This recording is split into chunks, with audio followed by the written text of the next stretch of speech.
नमस्कार दोस्तों, आपका फिर से स्वागत है हमारे YouTube channel top up motivation पे। जैसा कि हमने आपसे पिछली वीडियो में वादा किया था कि हम आपका एस्टेट प्रिपरेशन स्टार्ट करेंगे मंडे से। हम आपके साथ आ गए हैं एक नई वीडियो में, जिसमें आज हम अपना थोड़ा सा सिलेबस कवर करेंगे और आपको चाइल्ड डेवलपमेंट पेडागोजी, जो कि एक सब्जेक्ट है, अपने कॉमन सब्जेक्ट है। लेट इट बी आप पीआरटी के लिए प्रिपरेशन कर रहे हैं, टीजीटी के लिए कर रहे हैं या पीजीटी के लिए कर रहे हैं, किसी भी सब्जेक्ट में फर्स्ट पेपर जो है उसमें 30 नंबर का चाइल्ड डेवलपमेंट पेडागोजी आपका सब्जेक्ट रहेगा। अब हम इसके बारे में क्या बोलते हैं, कैसे हम प्रिपेयर करेंगे। टोटल हमने इसको अरिहंत की बुक के हिसाब से 22 चैप्टर में डिवाइड किया है। 22 चैप्टर्स में ये सिलेबस कवर होगा। हो सकता है हम किसी दिन आपको अलग अलग चैप्टर वाइज 2 या 3 वीडियोज भी डालें, ताकि आप जल्दी से प्रिपेयर कर सकें, ताकि हम लास्ट में, अगर हमारे पास 1 वीक बचे, तो हम एमसीक्यूज के थ्रू आपकी कंप्लीट जो मैराथन क्लास रहती है वो लें और आपको पूरा सब्जेक्ट 1 बार 2 बार 5 बार 7 बार रिवाइज करवाएं। तो ठीक है, अब हम स्टार्ट करते हैं। पहला चैप्टर हमारा रहेगा concept of development and it's relationship with learning. कुछ सब जो हमारे स्टूडेंट्स हैं उनको लगेगा कि इंग्लिश और हिंदी किस सब्जेक्ट में हमें जाना चाहिए। हम इसको बायलैंग्वेज करके चलेंगे, इंग्लिश और हिंदी दोनों में। जो हमारे क्वेश्चन रहेंगे वो भी इंग्लिश और हिंदी में रहेंगे। मैं इसको इंग्लिश टच इसलिए दे रहा हूँ कि इंग्लिश ईजी है अंडरस्टैंडिंग के लिए, क्योंकि हिंदी में वर्ड्स बहुत टिपिकल होते हैं और आपको क्या है, मीनिंग समझने में ही बहुत टाइम लग जाए। जबकि इंग्लिश आमतौर की अपनी भाषा में भी हम 80% वर्ड्स यूज कर लेते हैं बिना किसी प्रॉब्लम के, तो वो ईजी है अंडरस्टैंडिंग के लिए। तो हमारा फर्स्ट जो चैप्टर रहेगा वो डेवलपमेंट और इसके रिलेशनशिप रहेंगे लर्निंग के साथ। लर्निंग के में हमारा जो डेवलपमेंट है, ग्रोथ है, उसका क्या क्या रोल है हम वो पढ़ेंगे। दूसरा चैप्टर रहेगा principle of child development. Principle of child development से मतलब ये है कि बच्चे किस किस स्टेज में बढ़ता है और उसके क्या क्या प्रिंसिपल है। उसमें बड़े बड़े विद्वानों ने क्या क्या थ्योरी दे रखी है। किसी का कोई मत था, किसी का कोई मत था। कोई बोल रहा है हेरिडिटी से ये काम होता है, कोई बोला नहीं ये एनवायरमेंट फैक्टर होते हैं। उसके बाद सोशलाइजेशन प्रोसेस, कि जब बच्चा एडोलेंस में पहुंच जाता है, किशोरावस्था में पहुंच जाता है 12 से 18 साल में, तो उसके बाद उसके पीयर्स के उसके ऊपर क्या इफेक्ट पड़ते हैं, सोशलाइजेशन प्रोसेस कैसे होता है। उसके वजह से मैंने आपको बताया कुछ विद्वान थे, प्यागे, कोलबर्गी, वाइगोस्की, इनकी कुछ कुछ थ्योरीज हैं जो बहुत इंपॉर्टेंट है। इनके बगैर सीडीपी अधूरी है। इनसे ये समझ लीजिए आप, out of 30 7 to 8 marks in theories के थ्रू आते हैं कि प्यागे ने क्या बोला, वैगोस्की ने क्या बोला, कोलबर्ग ने क्या बोला। ये सब बहुत इंपॉर्टेंट है। नेक्स्ट है चाइल्ड सेंटर एजुकेशन होनी चाहिए, प्रोग्रेसिव एजुकेशन होनी चाहिए। इसके थ्रू हमारी एजुकेशन कैसी होनी चाहिए, इंक्लूसिव होनी चाहिए और उसके क्या क्या फायदे हैं, ये एक हमारा साइड चैप्टर रहेगा। हम स्टार्ट करते हैं अपना पहला चैप्टर, जो कि मैंने आपको बताया था, concept of development and relationship with learning. Child development, child development एक असेंशियल एट्रीब्यूट है, मतलब एक बहुत ही असेंशियल चीज है पेडागोजिकल पॉइंट ऑफ व्यू से। कि हम जब पेडागोजी पढ़ते हैं तो एक बच्चे का विकास जो है वो बहुत ही महत्वपूर्ण वर्ड है। इसको समझने के लिए हमें क्या करना पड़ेगा, प्री नाटल पीरियड, मतलब जब बच्चा गर्भावस्था में होता है, उसके बाद से लेकर बचपना, किशोरावस्था, मैच्योर बंदा, ओल्ड एज, वहां तक जाते जाते बच्चा कंटिन्यू डेवलप होता है। उसकी जो बिहेवियर चेंजेज, हर एक चीज continue, full life, through out the life change होती रहती है। वो नई नई चीजें हमेशा सीखता रहता है। इसी को हम डेवलपमेंट बोलते हैं। इसके प्रिंसिपल होते हैं कुछ और कोरिलेशन होती हैं जो कि हमें different different point of view से पढ़नी है। Okay, the word development, development जो वर्ड है वो इंडिकेट करता है हमारी ग्रोथ को और हमारी क्या बोलते हैं इमोशनल चेंजेस को, हम कैसे बढ़ रहे हैं। और प्रोसेस ऑफ डेवलपमेंट में हमारे अंदर नई नई एबिलिटीज आती हैं, कैरेक्टरिस्टिक्स आते हैं, हमारा जो चरित्र है उसका निर्माण होता है, हमारा मेंटल लेवल का जो है चेंज होता है, हमारा इमोशनल चेंज होता है। जैसे हम बात करें, एक छोटा बच्चा होता है, उसको अभी क्या बोलते हैं, हम कोई चीज ना दे, वो लेटेगा, रोएगा। लेकिन वही बच्चा किशोरावस्था में आ जाता है तो उसको थोड़ा सा फील होगा, बस बच्चे की तरह वो लेट के रोएगा नहीं। लेकिन अगर आप एक मैच्योर आदमी की बात करें, मत दे भाई, मैं देख लूंगा अपना। तो ये है हमारा इमोशनल चेंज। तो ये सब विद द डेवलपमेंट चेंज होता रहता है।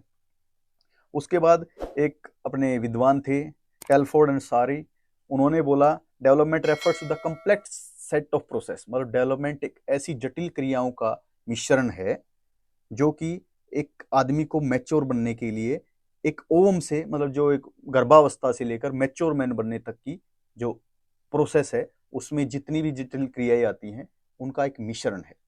उसके बाद हरलोक साहब थे, उन्होंने बोला डेवलपमेंट ओनली ग्रोइंग के लिए नहीं, मतलब क्या बोलते हैं, हमारा साइज में ग्रो करने के लिए लिमिटेड नहीं है, इसका बहुत बड़ा इफेक्ट है हमारे मैच्योरिटी तक ले जाने वाले गोल की तरफ। और उसने आगे ये कहा डेवलपमेंट से आदमी एक बच्चा इंसान बनता है, एक बच्चे से इंसान बनने की प्रक्रिया को हम डेवलपमेंट कहते हैं। जेई एंडरसन, उन्होंने ये कहा development concern with growth as well as दो changes in behaviour which result from environment situation. इनका मतलब मानना ये है कि बच्चा हेरिडिटी छोड़ के एनवायरमेंट से ज्यादा सीखता है, अपने आसपास के रहन सहन से और आसपास की क्रियाओं से ज्यादा सीखता है। ओके, आगे हम पढ़ेंगे कैरेक्टरिस्टिक ऑफ डेवलपमेंट, डेवलपमेंट के क्या क्या कैरेक्टरिस्टिक्स हैं। The process of development continues from the moment of conception till as long as the individual lives, मतलब कंसेप्शन से लेकर जब तक आप जिंदा हैं तब तक डेवलपमेंट आप में होता रहेगा। Development occurs in ordinary manner, ये ना छोटे छोटे एमसीक्यू भी आएंगे कि भाई आपको बता दिया डेवलपमेंट, ओके क्या चीज डेवलपमेंट के बारे में गलत है, उसमें क्वेश्चन क्या बोलते हैं, जो अपना एमसीक्यू ये रहेगा कि डेवलपमेंट इनऑर्डरली होता है, नहीं, डेवलपमेंट ऑर्डरली होता है, एक प्रोसेस फॉलो करता है डेवलपमेंट। ऐसा नहीं अभी ये हो गया, अभी बच्चा पैरों पे चल रहा था फिर वो गुडलिया चलना, नहीं, पहले गुडलिया चलेगा, उसके बाद वो अपने पैरों पे लड़खड़ा के चलेगा, उसके बाद वो अच्छे से चलना सीखेगा। तो ये ऑर्डरली प्रोसेस है ना, ये फॉलो करेगा हमेशा डेवलपमेंट, और कुछ सीक्वेंसेज है उनको फॉलो करेगा। Therefore infancy, early childhood, letter childhood, adolescence and maturity is a sequence of development. ये है सीक्वेंस ऑफ डेवलपमेंट, इसी को फॉलो करेगा डेवलपमेंट हमेशा। और डेवलपमेंट क्या है, हमेशा क्वालिटेटिव और क्वांटिटेटिव, मतलब डेवलपमेंट शरीर में ग्रोथ भी करेगा और हमारी इमोशनल चेंजेस भी रहेंगे। मतलब एक जो क्वालिटेटिव होता है वो हमें दिखता नहीं है लेकिन हमें महसूस कर सकते हैं कि हाँ डेवलपमेंट हुआ। हम नया फुटबॉल खेलने लगते हैं, शुरू में बच्चा अच्छे से खेल नहीं पाता, उसके बाद हमें पता चलता है हाँ इसने कुछ सीखा है, तो उसने वो डेवलपमेंट किया है, लेकिन वो कहीं उसको दिखा नहीं सकता मैंने ये डेवलपमेंट किया है। डेवलपमेंट हमें दिखता कौन सा है, शारीरिक डेवलपमेंट दिखता है कि हाँ इसकी हाइट बढ़ी, इसका क्या बोलते हैं, बालों के क्या बोलते हैं, जो वो है बाल बड़े हैं, तो ये डेवलपमेंट अलग दिखता रहता है, उसको बोलते हैं हम क्वांटिटेटिव। और जो क्वालिटेटिव होता है वो हमारे इमोशनल या फिर हमारे काम करने की क्षमता वो चेंज होती है। As the child grows physically, it also develop regarding the qualitative aspect of personality. Thus, these two aspects are inseparable. मतलब ये दोनों अलग अलग नहीं कर सकते हैं। जैसे जैसे बच्चे की एज बढ़ेगी उसका शरीर ग्रोथ भी करेगा और वो उसकी काम करने की क्षमताएं हैं वो भी बढ़ती जाएंगी। बचपन में आप चम्मच उठाना, छोटे बच्चे को दो चम्मच अच्छे से नहीं उठा पाएगा, कटोरी अच्छे से नहीं उठा पाएगा, लेकिन धीरे धीरे चीजों पे वो मास्टरी करता जाता है और मैच्योर अवस्था में आते आते चीजें उसकी ठीक हो जाए। छोटे बच्चे की राइटिंग जो होती है, हैंड राइटिंग, वो खराब रहेगी, धीरे धीरे वो उस पर मास्टरी करता है। आप पियानो बजाना सीख लीजिए, धीरे धीरे आप उस पर मास्टरी करेंगे। तो ये सब क्वांटिटेटिव क्वालिटेटिव एप्टीट्यूड है, ये धीरे धीरे बढ़ते हैं बच्चों में। Human growth and development is a very complex phenomena, ये बहुत ही कॉम्प्लेक्स फिनोमेना है। हम डेवलपमेंट के बारे में बात कर रहे थे, डेवलपमेंट क्या है, अलग अलग हो सकता है, ये हेरिडिटी फैक्टर भी हो सकता है, एनवायरमेंट फैक्टर भी हो सकता है, और हम इसको ऑब्जर्व भी कर सकते हैं, हमें पता चल जाता है कि ये बच्चा फास्ट लर्नर है, ये बच्चा स्लो लर्नर है। मतलब डेवलपमेंट को हम मेजर कर सकते हैं। क्वेश्चन आ सकता है कि क्या डेवलपमेंट का पता चल सकता है कि कितना डेवलपमेंट, हाँ डेवलपमेंट मेजर हो सकता है। स्लो लर्नर फास्ट लर्नर अलग अलग होते हैं, लेकिन एक्यूरेटली यू कांट जज, एक्यूरेटली यू कांट जज। डिफरेंस किस लिए आते हैं, हेरिडिटी से भी आते हैं, हमारी संगत से भी आते हैं, एनवायरमेंट फैक्टर जो मैं बता रहा था। उसके बाद डेवलपमेंट होते कितने प्रकार के, डेवलपमेंट होते हैं 5 प्रकार के। फिजिकल डेवलपमेंट, कोग्निटिव डेवलपमेंट, उसके बाद सोशल एंड इमोशनल डेवलपमेंट, उसके बाद लैंग्वेज डेवलपमेंट, उसके बाद मोरल डेवलपमेंट। हम इन सब के बारे में एक एक करके पढ़ेंगे। जो फिजिकल डेवलपमेंट है वो तो आपको पता चल ही जाता है, मोस्ट रिकॉग्नाइज फॉर्म है ये, आराम से आपको पता चल जाएगा कि हाँ ये डेवलपमेंट हो रहा है इस बंदे का, क्योंकि हाइट बढ़ रही है, वेट बढ़ रहा है, शरीर बढ़ रहा है, तो फिजिकल डेवलपमेंट जो है वो आराम से easily recognisable type of development है। बच्चा धीरे धीरे अपनी मोटर स्किल जो होती है, जैसे चलना, खेलना, कूदना, लिखना, पेंटिंग, ये सब मोटर स्किल होती हैं, राइटिंग, ड्राइंग, इनमें धीरे धीरे मास्टरी करता है during the stage of physical development. ये डेवलपमेंट है बच्चे की हेल्थ और उसके न्यूट्रिशन स्टेटस पे बहुत डिपेंड करता है। कुछ लोग बोल देते हैं कि हाइट छोटी है, ये एक फैक्टर, हेरिडिटी फैक्टर है, इसमें कोई डाउट नहीं है, हेरिडिटी फैक्टर है। बट ऐसा भी ऑब्जर्व किया गया है कि बच्चे का अगर खेल कूद अच्छा रखा गया, न्यूट्रिशन जो हैं उन पे कंट्रोल किया गया, उनको अच्छा, बच्चे को बार बार चेक करवाया गया, तो आपने कई बार देखा होगा कि किसी किसी बच्चे की हाइट उसके माँ बाप के नहीं, उससे काफी ज्यादा होती है, और कहीं कहीं माँ बाप लंबे होते हुए भी बच्चा कमजोर हो रहता है, हाइट में भी, शरीर में भी, क्योंकि बीमारियां, काफी न्यूट्रिशन फैक्ट, ये चीजें बच्चों के ऊपर इफेक्ट करती हैं। उसके बाद हम बात करें कोग्निटिव डेवलपमेंट। कोग्निटिव डेवलपमेंट का मतलब है मानसिक विकास। ये फोकस करता है कि बच्चा कैसे लर्न कर रहा है, ठीक है, और इंफॉर्मेशन को कैसे प्रोसेस कर रहा है। आपने देखा कोई बच्चे को एक बार पढ़ा दो वो सीख गया, लेकिन कुछ बच्चों को बार बार रिपीटेडली सिखाने के बाद भी उनको नहीं आ रहा है, तो ये कौन सा फैक्टर है? Cognitive development. उस बच्चे का मानसिक विकास कैसा हो रहा है।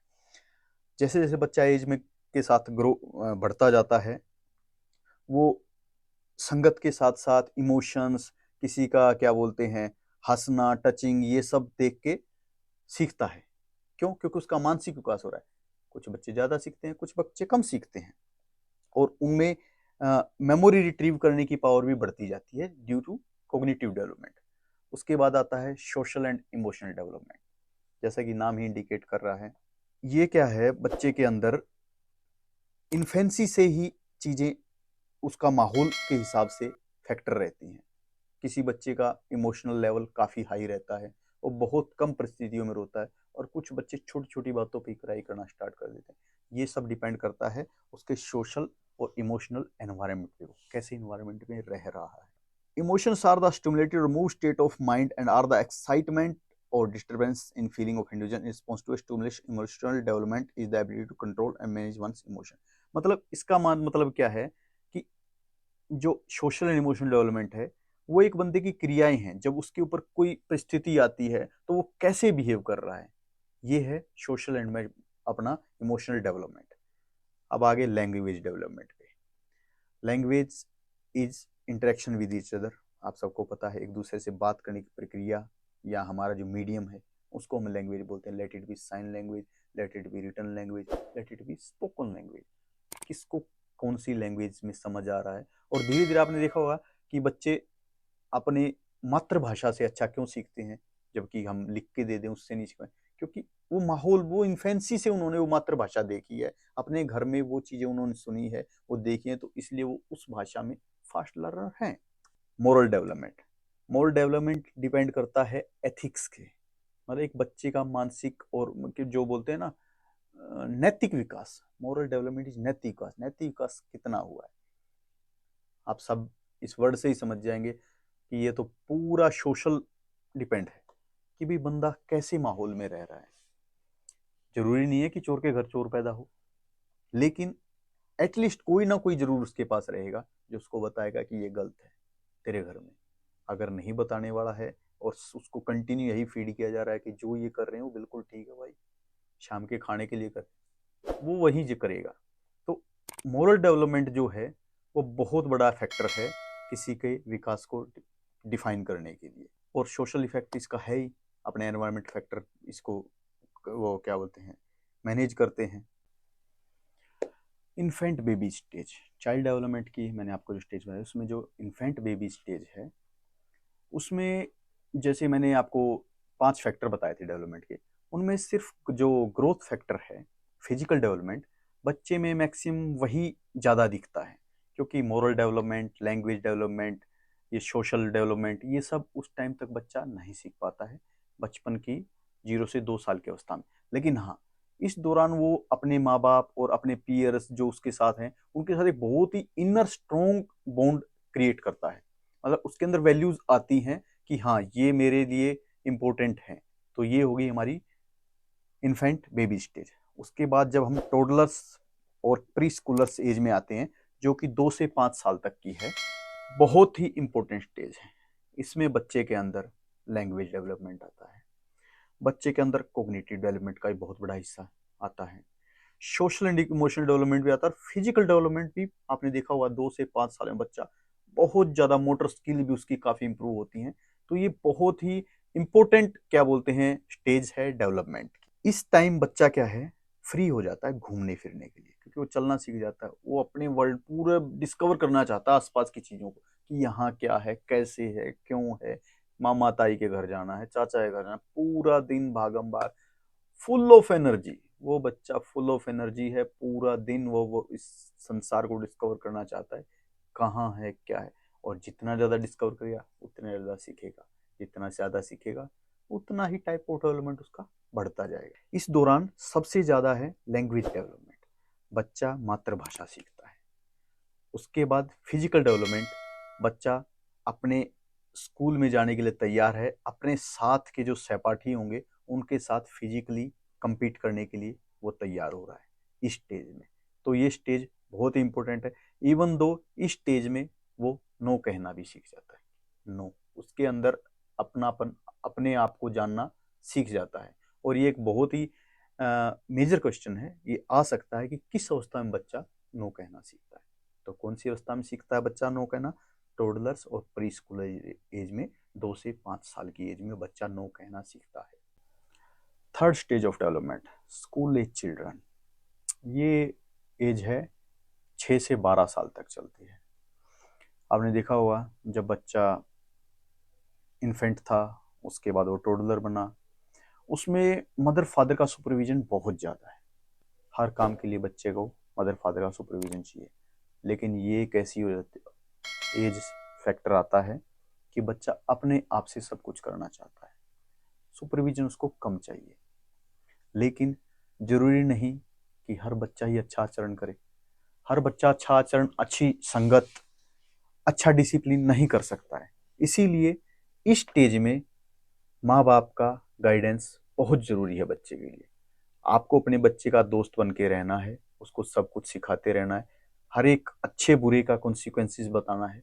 और कभी कभी अगर आपको लग रहा है कि कॉन्सिक्वेंसेस बहुत कम होंगे तो उसको मिस्टेक करने दीजिए, ताकि आप उसको लॉजिकली बता सकें कि किसी मिस्टेक के कॉन्सिक्वेंसेस क्या है।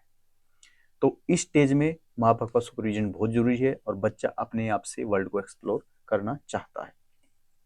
नेक्स्ट स्टेज आएगी एडोलसेंस, टीनेजर। ये एक ऐसी स्टेज है जहां बच्चा अपने आप को जानना चाहता है, आगे बढ़ना चाहता है। और इस स्टेज में बच्चे की जो स्किल डेवलपमेंट है, मोटर स्किल है लर्निंग की, वो काफी अच्छे लेवल तक पहुंच जाती है। और मींस कंप्लीटली जाते जाते, एडोलसेंस जाते जाते डेवलपमेंट कंप्लीट हो भी जाता है, ग्रोथ के फैक्टर में भी, और सोशल, मोरल, बाकी डेवलपमेंट भी इसी स्टेज में काफी ज्यादा इफेक्ट करते हैं। और ये एक ऐसी स्टेज है कि अगर हम सोचे कि नहीं टोडलर के टाइम पे हमने केयर कर लिया था, हमने तो प्री स्कूलर के टाइम पे कर लिया था, उसके बाद स्कूल एज चिल्ड्रन में भी कर लिया था, नहीं। एज ए पेरेंट्स ये एज सबसे इंपॉर्टेंट है। सोशल मीडिया का जमाना है, बच्चे क्या सीख रहे हैं हमें नहीं पता, बच्चों के दोस्त कौन है हमें नहीं पता, बच्चे किस एनवायरमेंट में रहते हैं हमें नहीं पता। ये एक ऐसी अवस्था है कि बच्चा सोचता है कि मुझे सब कुछ पता है, जबकि सच्चाई ये है उसको कुछ भी नहीं पता है। जो आप समझाएंगे एक अच्छे दोस्त की तरह, अच्छे गाइड की तरह, लीगल कॉन्सिक्वेंस जो मैं पीछे वाले में बताया था कि किस चीज़ का कॉन्सिक्वेंस क्या हो सकता है, किस बात का रिजल्ट कहाँ तक आ सकता है, तो ये सब फैक्टर इस एज में आते हैं। और आपको एक अच्छे गाइड की तरह अपने बच्चे के साथ रहना है और उसको क्या बोलते हैं, open parent child communication encourage करना है, एक्स्ट्रा करिकुलर एक्टिविटी में भी ध्यान दिलवाना है। मतलब आपको बहुत अच्छी गाइडेंस की इस स्टेज में बच्चे को जरूरत पड़ती है। उसके बाद है ग्रोथ। अभी हमने क्या पढ़ा, डेवलपमेंट। मैंने आपको बताया था डेवलपमेंट इज क्वालिटेटिव, मतलब हम इसको मेजर नहीं कर सकते, महसूस कर सकते हैं। लेकिन growth, growth is quantity. What is growth? Growth क्या है? बच्चे का शारीरिक विकास कैसे भी हो, जो हमें दिखे उसको बोलते हैं हम ग्रोथ, ग्रो करना। ये मेनली बॉडी ग्रो करने के ही रिलेटेड है। कभी कभी आ जाता है क्वेश्चन डिफरेंस बताओ ग्रोथ और डेवलपमेंट में क्या क्या डिफरेंस है। तो ग्रोथ मैंने आपको बताया क्वांटिटेटिव है, क्वांटिटी मतलब जिसको माप सकते हैं, और डेवलपमेंट है वो मापा नहीं जा सकता, वो सिर्फ महसूस किया जा सकता है। ग्रोथ एक एज के बाद रुक जाएगी, जब आप 19 20 21 23 में मैक्स, ठीक है, ग्रोथ रुक जाएगी। लेकिन आप बोलोगे मोटा तो हो रहा है, हाँ वो भी ग्रोथ है, लेकिन वो भी एक एज के बाद ग्रोथ रुक जाएगी। बट डेवलपमेंट है, हर एक दिन, जिस दिन उन आखिरी दिन सैया पे भी वो लेटा होगा, उस दिन भी वो कुछ ना कुछ सीख के जा सकता है। डेवलपमेंट इज कंटिन्यूअस, ग्रोथ एक समय के बाद रुक जाती है। और जो ग्रोथ से जो चेंजेस होते हैं वो मेजरेबल हैं, डेवलपमेंट से मेजरेबल नहीं है। इवन दो ग्रोथ वाले ऑब्जर्वेबल भी है, मतलब हम उसको ऑब्जर्व कर सकते हैं, डेवलपमेंट वालों को हम मेजर नहीं कर सकते हैं। उसके बाद ग्रोथ जो है ना, जरूरी नहीं कि क्या बोलते हैं ग्रोथ होने से डेवलपमेंट आएगा। कई लोग बोल देते हैं कि जब बच्चा बड़ा हो रहा है और वो हो जाएगा, सब कुछ सीख जाए। नहीं, आपने अपनी लाइफ में बहुत लोग मिले होंगे जो शारीरिक विकास तो जिनका अच्छा हुआ, लेकिन मानसिक विकास नहीं।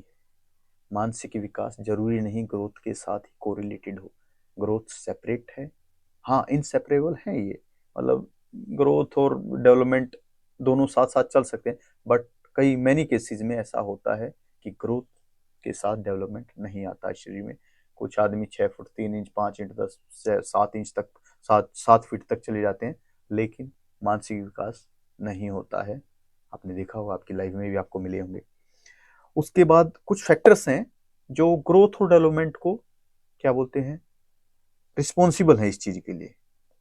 वो है हेरिडिटी, मैंने आपको पहले ही बात की थी।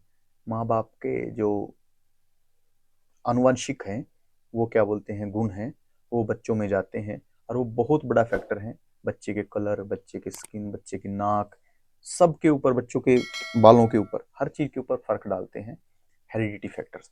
उसके बाद आएगा दूसरा फैक्टर है एनवायरमेंट।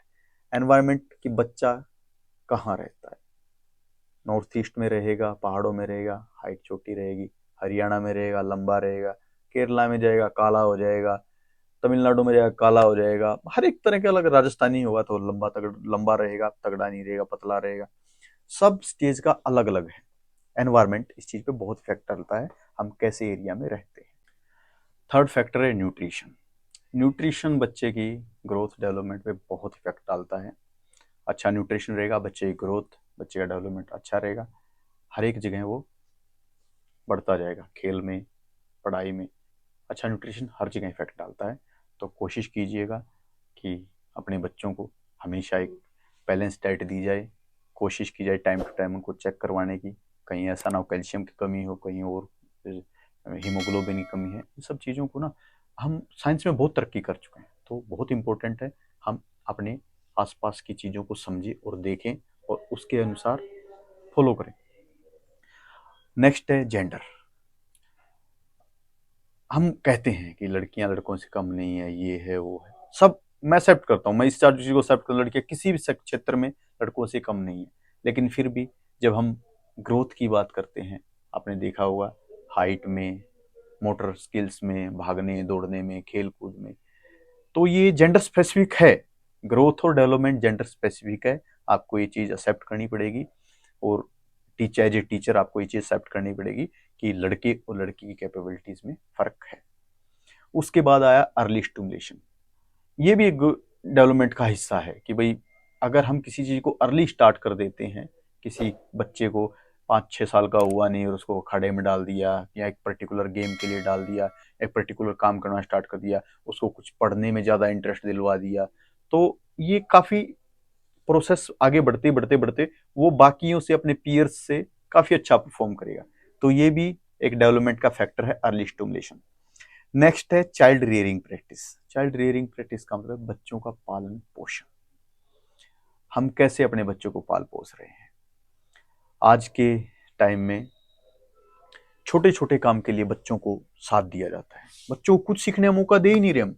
बच्चों को बैंक से पैसा निकालना नहीं आता, बच्चों को एटीएम से पैसा निकालना नहीं आता। माँ बाप हर जगह जाते हैं, माँ छोड़िए बाप कहीं ज्यादा ही फॉलो कर रहा है बच्चों को, हर काम करवा रहा है। एग्जाम देने जाना है, फादर साथ में जा रहे हैं, चाहे 10 किलोमीटर दूर ही क्यों ना जानो, कोई सी भी काम के लिए मम्मी पापा उसके साथ खड़े हैं, उसको खुद कुछ करने दे ही नहीं रहे हैं, वो सीख ही नहीं पा रहा है। हमारे टाइम पे 2005-06 में मैं 12th क्लास में था, मेरा नेवी का कॉल लेटर आया, अम्बाला एग्जाम था, I am basically from Jhajjar. मैंने कहा घर वालों को मुझे एग्जाम देने जाना है, ले जा किराया, मुझे कुछ नहीं पता। बोला यहाँ से जा, रोहतक की बस मिल जाएगी, रोहतक वाली बस स्टैंड पे जाना और ढूंढ लेना कुरुक्षेत्र वाला अम्बाला वाली बस, चंडीगढ़ वाली डायरेक्ट मिल जाएगी, और कंडक्टर को बता देना कि अम्बाड़ा उतार दे, अम्बाड़ा में अपना ढूंढ लेना, तू सेंटर तेरे पास कॉल लेटर है। हमें भी नहीं पता, हम भी नहीं गए, फार्मिंग थी ना फादर की, मम्मी टीचर थी बट मम्मी को भी नहीं पता था, हम भी नहीं गए अम्बाड़ा, तो तुझे खुद ही करना पड़े। तो ये है चाइल्ड रियरिंग प्रैक्टिस। आप एक चीज देखना, अथॉरिटेरियन जो मदर फादर हैं, जो जैसे हमारे पहले टाइम पे बच्चों को क्या बोलते हैं, जैसी परवरिश हुई, अगर माँ बाप थोड़े से स्ट्रिक्ट हैं तो बच्चे अच्छा परफॉर्म करते हैं, इसमें कोई दो राय नहीं है। थोड़ा बहुत अथॉरिटेरियन हमें होना पड़ेगा बच्चों की अच्छी परवरिश के लिए। तो लर्निंग और डेवलपमेंट जैसे मैं समझा रहा था आपको, इनका आपस में रिलेशंस भी हैं, बट ये एक दूसरे से सेपरेट भी हैं। स्कूल में जो हम लर्न कर रहे हैं उसका हमारे डेवलपमेंट पे बहुत फर्क पड़ता है। ये एक बहुत सी कम्प्लेक्स सी सिचुएशन है कि समझा पाना कि लर्निंग और डेवलपमेंट आपस में कैसे कोरिलेट हो रहे हैं, बट इसका बहुत बड़ा फैक्टर है हमारी लाइफ में डेवलपमेंट के ऊपर। अगर लर्निंग सक्सेसफुल है, it should reveal to the teacher how development process stimulated during the course of school learning are carried through inside the head of a coach of individual child. Actually, there are highly complex dynamic relation between development and learning process. Each school subject has its own specific relation to the course of child development, a relation that varies as the child goes from one stage to development to another. मतलब इनका कहना ये है कि जो learning है बच्चे के डेवलपमेंट में अलग अलग असर डालती है। स्कूल टाइम पे जो लर्निंग हो रही है वो बच्चे के डेवलपमेंट पे अलग फर्क डालेगी, और जो एडोलसेंस एज के टाइम पे लर्निंग हो रही है वो बच्चे की जो उसके डेवलपमेंट के ऊपर अलग असर करेगी। ये हमारा फर्स्ट चैप्टर कंप्लीट हुआ। अभी हम इसके क्वेश्चन आंसर थोड़ा सा देख लेते हैं। मैं आपके साथ शेयर भी करूंगा ये क्वेश्चन आंसर, ये सब अरिहंत बुक की तरफ से हैं। और इसके साथ साथ मैं आपको कुछ और भी टिप्स देना चाहूँगा कि कैसे हमें अपनी पढ़ाई को तैयार करना है। देखिए आप स्टूडेंट्स के, मैं जितने भी अपने पीयर्स में प्रिपरेशन करता था, साथ वालों से करता था, मुझे एक चीज़ बहुत खलती है कि सामने बैठ के पढ़ने स्टार्ट कर देते हैं। नहीं, ऐसा आपको नहीं करना है कि बुक उठाई, टीवी रूम में बैठे हैं, मम्मी पापा बैठे हैं और मैं पढ़ रहा हूँ। वो आप नाटक कर रहे हैं, आप अपने आप से झूठ बोल रहे हैं, अपने परिवार से झूठ बोल रहे हैं। पढ़ाई ऐसे नहीं होगी। पढ़ाई एक ऐसे टाइम पे होगी जब आपने अपना सब कुछ खत्म कर लिया। अगर आपके मन में ये चल रहा है यार फेसबुक पे कुछ आया हुआ, कोई दोस्त ने, बंद कर यार, पहले अपना फेसबुक चेक कर ले। आपको रील देखनी है, आप देख यार रील, लेकिन जब आपका मन ये बोल दे कि यस और अब मैं पढ़ूंगा, घर में एक कोना बनाइए, एक टेबल, एक चेयर, कभी भी लेट के पढ़ाई नहीं करनी है। लेटने वाली पढ़ाई कामयाब है ही नहीं, आप कर ही नहीं सकते हैं। सक्सेस अगर होना है आपको, आपको 20-25 दिन में स्टेट क्लियर करना है, आप उस चीज को भूल जाइए कि मैं लेट के बेड के ऊपर पढ़ लिया, सोफे पढ़ लिया। नहीं, एक स्ट्रेट कमर के साथ चेयर पे बैठिए, सामने आप क्या बोलते हैं अपनी टेबल बनाइए, एक हो सके तो व्हाइट बोर्ड लगाइए, ताकि कुछ कुछ जो इंपॉर्टेंट पॉइंट दिन में आते रहते हैं अपने पेपर पे लिखे, वहां पे चिपका लिए, दिन में 1-2 बार इधर घूमे, सामने दिखा, उसको बार बार पढ़िए। ये बहुत फैक्टर हैं, बड़े फैक्टर हैं आपकी प्रिपरेशन में, आपको प्रिपेयर कैसे होना है।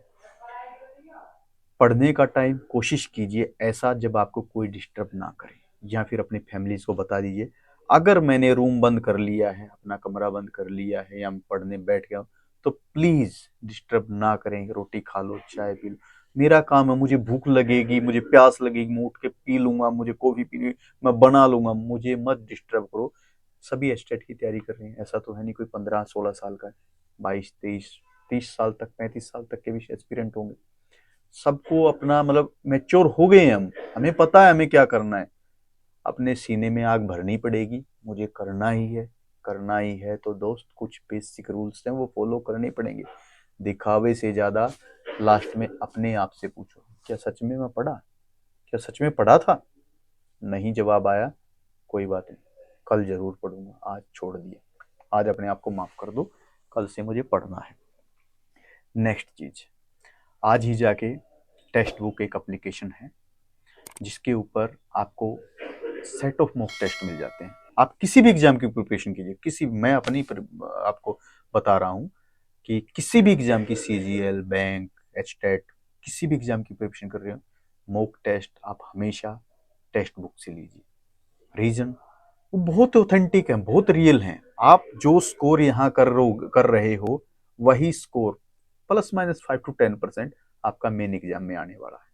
क्वेश्चन इतने रियलिस्टिक रहते हैं कि मैंने जैसे बैंक की प्रिपरेशन कर रहा था तब भी मॉक टेस्ट में अगर मेरे 75 आ रहे हैं तो 75-77 ही मेरा स्कोर आएगा।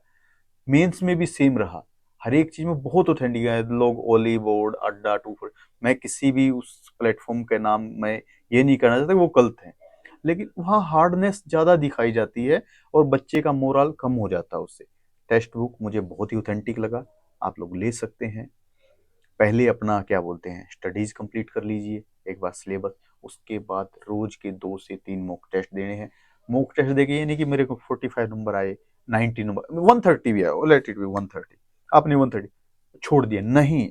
आपने जो टेस्ट दिया उसको एक बार फिर से ओपन करके रिव्यू करना है, कौन सा क्वेश्चन गलत हुआ, कौन सा क्वेश्चन ठीक रहा।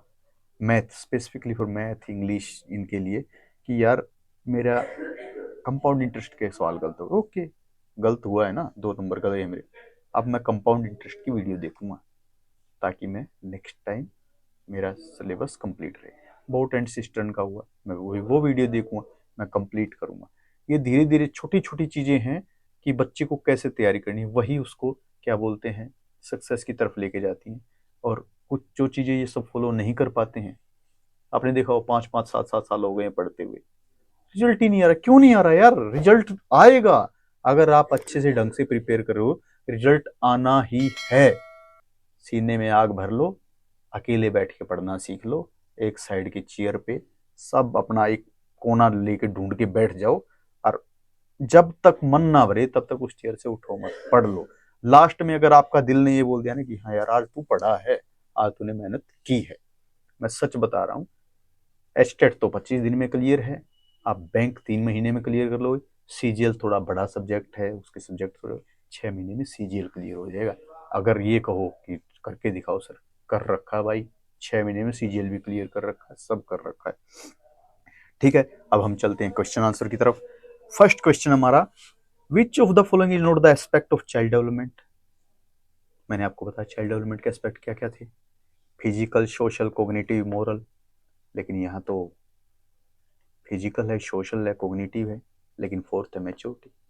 मैच्योरिटी तो ऐसा कोई फैक्टर था नहीं, तो इसका मतलब कौन सा नहीं है, maturity. Fourth is the answer. Okay, next question is development can be described as growth in cognitive state, physical state, social state.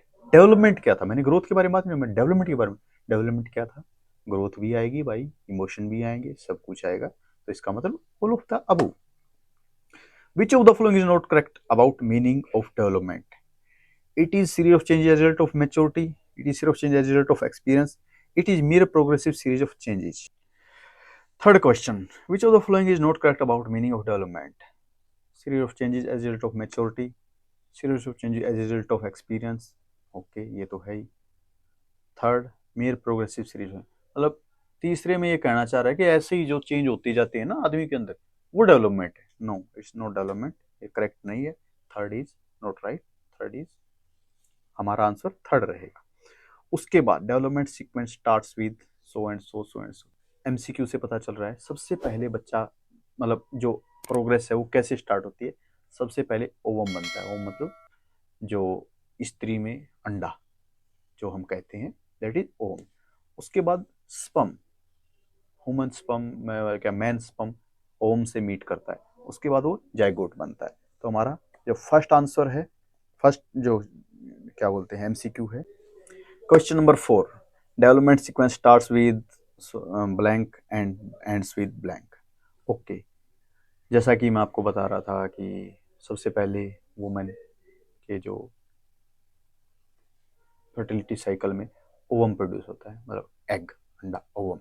उसके बाद एक मैन का स्पर्म, और जब ये दोनों मिलते हैं तो एक ब्लास्टोकिस्ट फॉर्म होता है जो 5 से 6 दिन बाद फॉर्म होता है। उसके बाद जाइगोट बनता है। तो जो प्रोसेस है इसमें सीक्वेंस है वो हमारा ऑप्शन नंबर 2 में फॉलो हो रहा है, तो हमारा option number 2 is the right answer.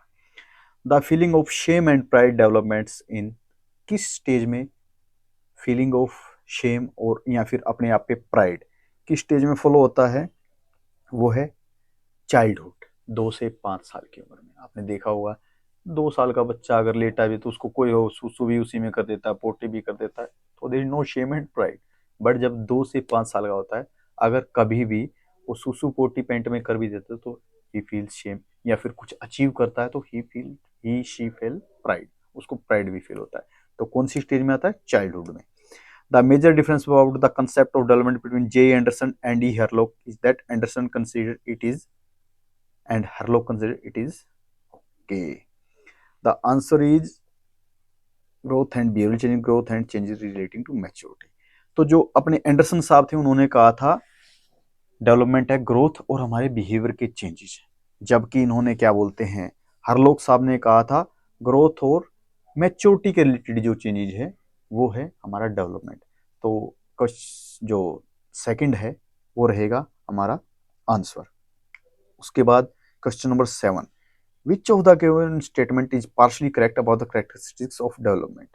Each phase of development has its own variable. Okay, development is a process that is continuous, predictable and has individual differences. No, each phase of development is with its own characteristic behavior. Development is affected by culture changes to a certain extent. आप जब options में जाते हैं ना तो आप समझ सकते हैं जो मैंने पढ़ाया था उससे कि हमारा राइट आंसर क्या रहेगा।